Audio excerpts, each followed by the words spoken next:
Welcome back and thanks for watching the Daily Meta. We got a great show planned for you today, so stay tuned.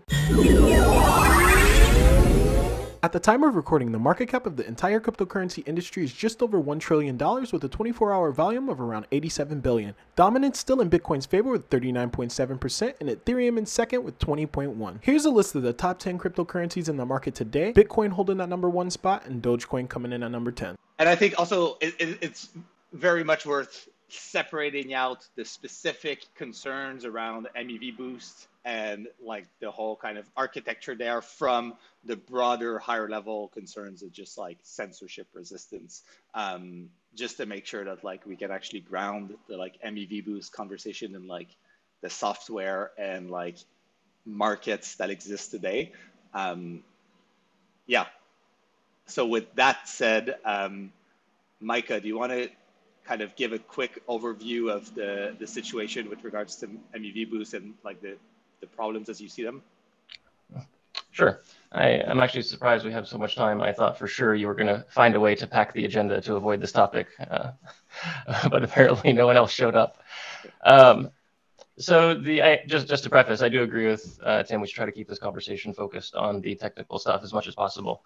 I know this conversation may bleed over into more philosophical stuff, but we should really try to avoid that.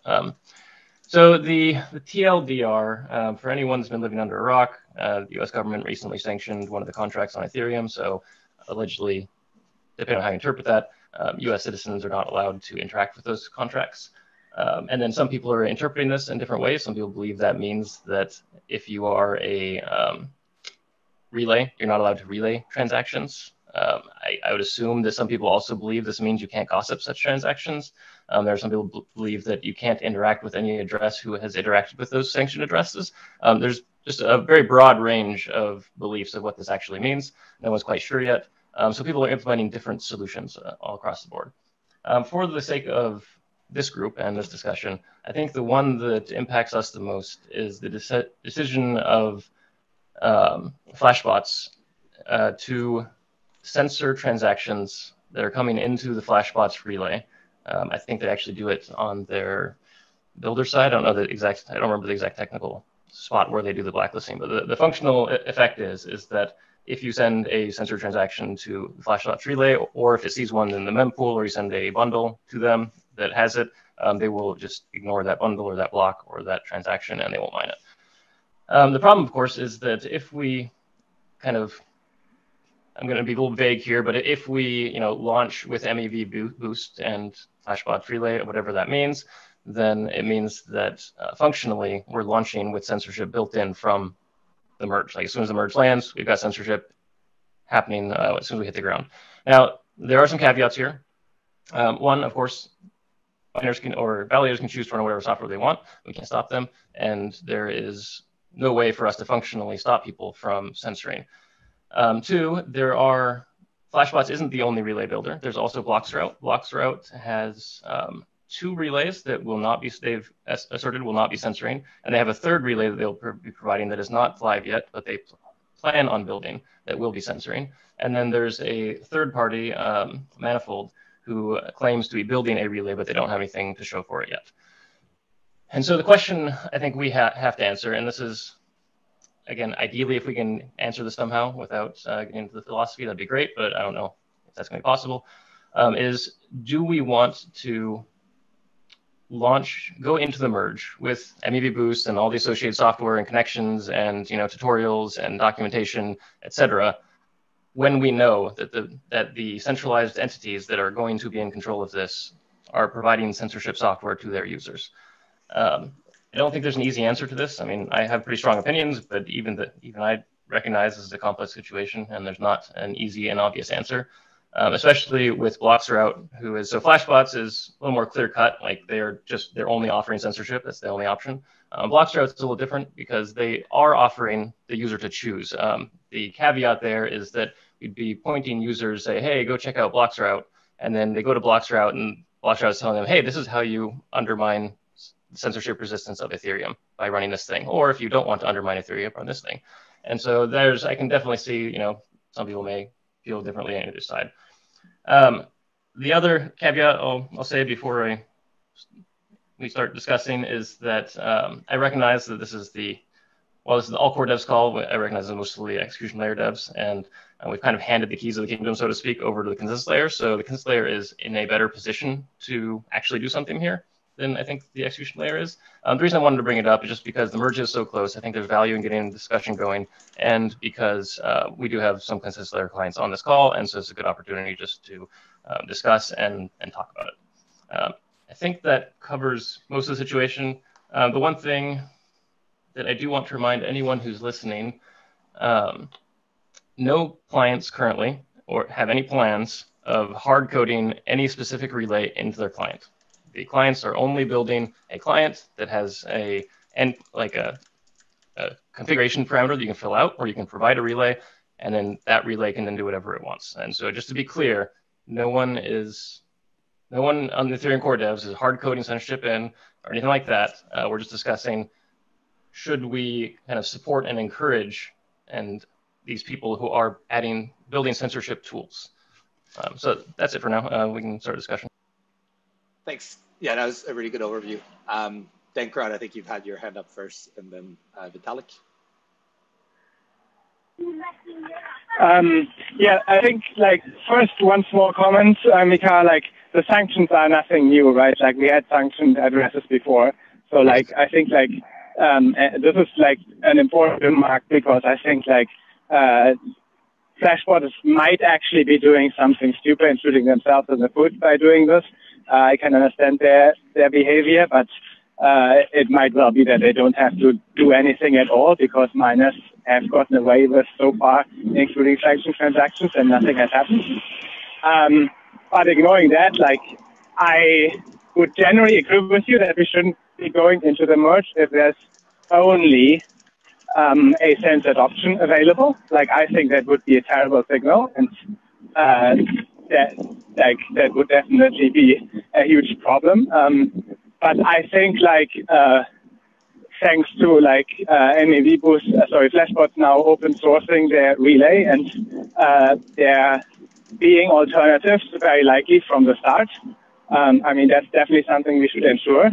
I actually don't think that this is going to be a problem. So I'm actually, in a way, this whole situation could have the effect of actually saving us of the huge problem that was very likely to happen before, that we will only have a single relay, and now we'll actually probably have several from the start. And I expect that a substantial majority will actually be using non-censoring relays. So I think currently I think I don't think that we will see the situation that you fear, that actually there will only be Flashbots and they will be censoring, and so there will be censorship on Ethereum.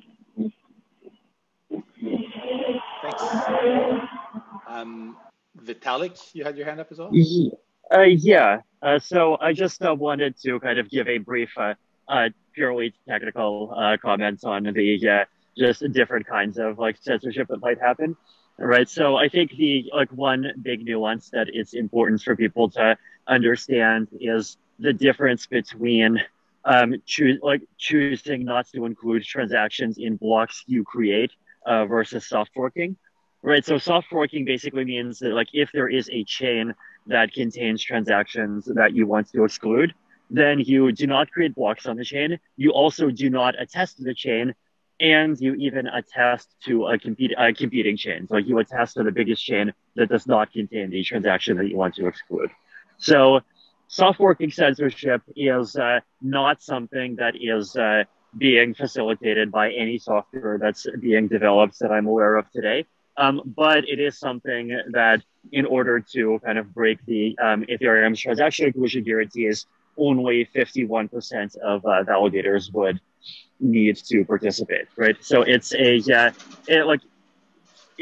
that would be the more extreme scenario. But it's one that both require it only requires a majority, but on the other hand, it's much further away from happening in terms of just what norms are being considered and what software is being built. The other type of censorship is just basically validators as proposers exercising their ability to put whatever contents they want into their own block, right? And like I think we've even had this discussions about that in the past in the context of like some validators choosing to just make completely empty blocks that contain nothing at all, right? But this kind of censorship is like more closer to realistically happening, but it doesn't have a like a 51% requirement. It has a 100% requirement, right? So if let's say even 80% of validators run software that creates blocks that exclude some particular transaction, then that transaction will on average get included after 5 blocks, because you just have to wait until you get a block created by, I guess, by someone who does not, right? And if that percentage goes up to 95%, then instead of waiting 5 blocks on average, you'll have to wait 20 blocks, right? So the like basically all that's needed to like really avoid significantly degrading Ethereum's guarantees is basically for if like a relatively small percentage of validators to just be running non-censoring software, which is something that like if needed, we could even rely on some portion of validators doing it altruistically, right? And then like there are also middle grounds, like maybe if you don't even want to attest the censoring blocks, then you just kind of stay silent on that epoch entirely. But then I think those are not very realistic, right? Because once you start making distinctions like that, then like once you say, I'm not going to attest to a censoring chain, but I'm just going to stay completely silent, then you basically stop validating, and you might as well exit. So that's like basically the kind of the different scenarios that I see, and I think it is important for us to just talk about them separately, because they have there's a different threat model, there's a different kind of upper bound to the harm that they can cause, and there's different responses that they require. Quick follow-up on that. Isn't the threshold required for a censorious soft fork to occur significantly below 50% due to proposer boost? Good question. I thought it was I don't know off the top of my head the exact answer. And then I think once you get into that stuff, there's also all of these like subtleties around, like, are we talking about censoring some of the time or all of the time? Are we talking about the adversary having an ideal network model, or are we talking about like a more realistic network? But yeah, it is like somewhere between like 20% and 50%, depending on, I guess, specific assumptions that you use. And like that number will probably increase to be closer to 50% over time as some of the improvements to proof stake come in. Thanks. Yeah, that's a really useful distinction. I see. Yeah, Victor, you have your hand up. Do you want to just quickly share your thoughts? But I think, do you want to maybe just like quickly introduce yourself and share your thoughts? Hi, so my name is Victor, and I work mostly on ERC side as a EIP author, and I also help out at Turing. I feel like this problem, if solved at protocol level, would leave people no choice they have to either leave Ethereum or they have to stay at Ethereum, but like accept the censorship altogether. So my take and my position would be solve it at the application layer. And so countries or sovereignties, they can declare that they want something to be under their jurisdiction, and then you have to register through smart contract. And then they can also say that it's a war garden. You either follow their jurisdiction or not. And then everything else just fall as if it's in the real world right now. So that would be my take. So I just simplify. I object to solve it in a protocol level, and I think it can be solved in the application layer. Thanks. And I see you shared an EIP in the chat. People can definitely like comment there. I do think it's valuable to keep most of the conversation here focused on like basically around the protocol level, because that's the folks we have on the call. But yeah, people who want to, there's definitely a lot that can be done on top of the protocol. And appreciate you sharing the link there. Thanks, team. Of course, yeah. Manny, you have your hand up. Yeah. Well, I'll skip my philosophical position. I've replied those in the thread by Mika, but I want to talk about the incentives. So, like 3 days ago, we had no alternatives to a relay besides Flashbot. And many staking pool committed to their users that they will maximize their revenue, and so will run any MEV software, which put us in a delicate position. But now that we have alternatives, what will likely happen is that they will have a choice between running censoring transactions and uncensored transactions, with likely the uncensored being giving most rewards because there are just more transactions to MEV. And lastly, the other thing is that any censoring software could be exploited by just like the dusting that was done with 0.1 ETH that were distributed to many addresses. You can include any censored address and just send them 0.01 ETH, and then your transactions cannot be sandwiched attacked by Flashbots. So if we have any open relay, I think the censoring will fall flat on its face. Thanks. Anyone else have thoughts? Oh, Lucas. I wanted to make a quick technical argument, just in terms of the. There was an argument to remove. I know the argument is less strong given relays, but there's an argument to remove MEV boost from consensus layer clients. I just want to point out that that would likely result in 5 forks of consensus layer clients in which there are MEV, Prism, MEV, Teku, etc. Sorry, to remove the builder API. MEV Boost is a separate piece of software. I misspoke. But to remove the builder API, which would probably result in many forks of software, which is something that I think everyone here does not want to see, as it just introduces potential errors down the line. So I think avoiding that world is also kind of healthy from consensus standpoint. Yeah, and just to touch on that, because I think from skimming the Discord and Twitter and whatnot, there's like a couple degrees of separation in the software, right? There's like the consensus layer client, which exposes a builder API. MEV Boost is software developed by Flashbots, which interacts with this builder API to provide basically blocks through it to the consensus client. And then there's many relays who can integrate with or there's many relays who can be launched to integrate with this builder API. So it's yeah, there is like a decoupling there that's worth like highlighting. Lucas, you have your hand up.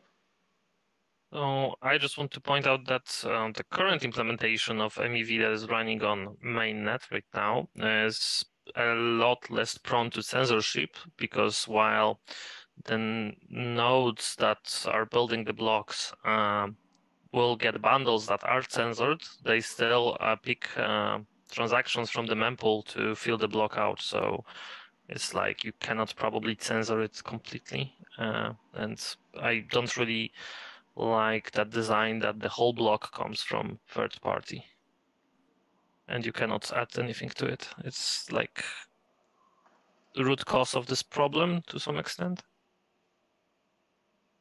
Right. Does anyone from Flashbots actually want to chime in on that?